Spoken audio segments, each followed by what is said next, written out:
6. I didn't want to upset Mother. I didn't have time to deal with the other disappointment in her family.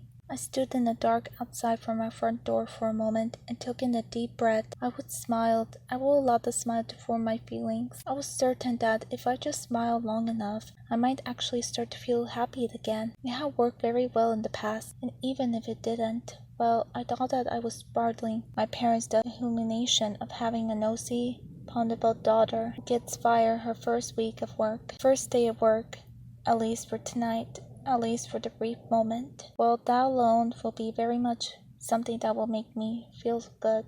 That is what I told myself in the dark, on the scoop, in the cold. That's when I told myself as Mother served us dinner, as I sat on our small kitchen table. Is that what I told myself as I answered all of their questions in my first day? Is what I told myself when after 2 hours of playing Chuds and Ladders with Ollie, I felt it was finally late enough for me to turn in, but at the moment I was alone, well, there was nothing I could say now to myself to feel better. I sat there in the dark, that dark that pries open our minds and reveals our secret thoughts, that dark that makes it hard to breathe. I told myself it would be okay. There are many other jobs out there, even if they weren't at the television studios. Even it meant I wouldn't get to meet inspiring creative genius types like Joey, Drew, in elevators. Thinking his name made my stomach crunch, and I fell back, laying on my bed. I felt the tears well in my eyes. But I was determined I wouldn't cry. I saw Joey's face in my mind's eye, that glare, that disappointment. No, it was just darkness. It was just lies. It was my mind pulling me toward the puddles, even though it wasn't. Not really. It all happened. It wasn't happening now.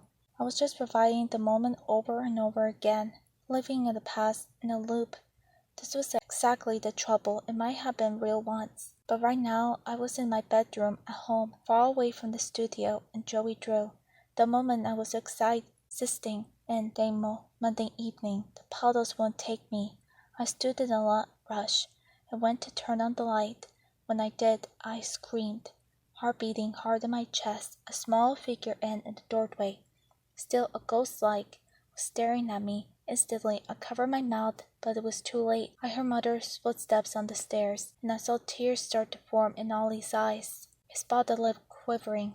"Ollie, you scared the dickens out of me. What were you doing?"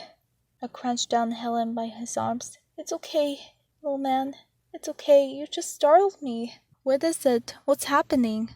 My mother arrived out of bed with wild eyes. The guilt consumed me. No loud noises, no rough housing inside, and certainly no screams, not ever. The rules had been burned into my soul since father had returned. I was usually so good at following them. I felt a deep fall of shame. "I'm so sorry." A look from her to Ollie, suddenly crying, his whole little body shaking and tears rolling down his perfect chubby cheeks. Even he knew not too well. I grabbed him tight, held him so close. I felt his little heart racing. "It's okay, Ollie, it's okay." I looked at Mother. "I'm sorry, he was just standing in the hall in the dark. He scared me." "Rose, you know better than that." Mother glazed over her shoulder to the stairs.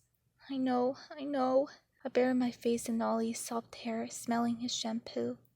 "It's okay, Rose. I'm okay," he said softly, mumbled into my torso. I pulled away and looked at him, his bulgy, wet, red face. Why was he such a good kid? "I'm sorry, Ollie," I said again. "I'm sorry," he said back. "I just wanted a story." I noticed then his caveman book crushed on his little hand. "That's an old one," I said. "I thought you liked the chapter books better now." Ollie nodded. "But this one's your favorite, and you seem sad." I glazed at Mother, who furrowed her eyebrows. "Rose isn't sad, Ollie," she said. "She's tired and have a long day of working. A grown-up job, that's all. Isn't that right, Rose?" It was a pointed question, but there was her usually softness to it. It made me feel like all the more guilty. What a horrible, shameful day. I felt suddenly extremely tired. "Mother's right," I said. "It was a very full day and a very exciting. That makes me extra sleepy now. But I love you that you wanted to read my favorite. Mother had reached down and placed a gentle hand on Ollie's back between his shoulder blades. Come, why don't you get all sit in bed and I'll read you some of the famous five. Ollie smiled at her but looked back at me. Is that okay, Rose? It's better than okay. That's one of my favorites too. Go to bed, Ollie, said Mother. I'll be there in a moment. I just want to talk with your sister. Okay. He turned and walked out with a purpose into the dark. I watched him. I still feel so terrible. Rose, said Mother. Yes? I just stared into the black void. It reminded me of the studio. I remembered that strange feeling of the drained, and then quickly pushed him to the side. Rose, stand up. Let's go sit on the bed. Oh yes, I still crunching. I stood and nodded. We walked over to my bed. Then I sat on the edge, side by side, our feet dangling just a bit. Why are you so sad? She asked it, placing her hand over mine. I felt a lump in my throat. I'm not. Ollie sees people just like you. You can't hide yourself from me and your father, but you can't hide from him. What happened? Was it at work? I hated the concerned look in her eyes. This was the last thing I wanted. No, it's fine. I really am just tired. Rose, where did mothers learn the art of saying your name in just the way of everything comes crashing down, and you are left utterly defenseless? I think I'm going to get fired. I pulled my hand out from under hers and covered my face with the both palms. I wasn't going to cry, but if I did, I didn't want her to see, and I certainly didn't want to see her disappointment. Oh, Rosebud, why would you think that? There's a man there. He was very important. I was just snooping where I shouldn't have been. Oh no, I felt windows on my hands. It wasn't working. Did he tell you that you were fired? I felt her hand in my hair now, gently stroking it. It was comforting, but it was also made it feel even worse. Not exactly, but he said others had been fired for least. And more importantly, I'm a nobody. I'm a grunt, a code in the machine. What a thing to say.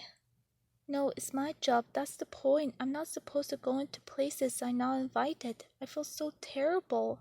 Did you break anything? It's not like that, Mother. I was just trying to understand. Were there private documents? Baking information? No, it was just a room for venting things. I think, like a scientific job. How odd, Mother replied it. I lowered my hands and looked at her. You aren't mad at me?